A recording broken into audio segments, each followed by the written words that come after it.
ब्रह्मण्यसहस्रनामस्तोत्रम्। ऋषय ऊचुः सर्वशास्त्रार्थतत्त्वज्ञ सर्वलोकोपकारक वयं चातिथयः प्राप्ता आतिथेयोऽसि सुव्रत।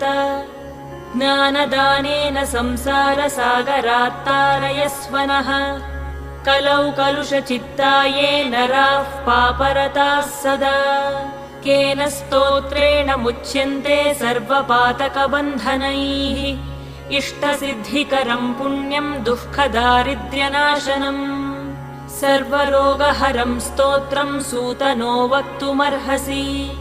श्रीसूत उवाच शृणुध्वं ऋषयः सर्वे नैमिषारण्यवासिनः तत्त्वज्ञानतपोनिष्ठाः सर्वशास्त्रविशारदाः।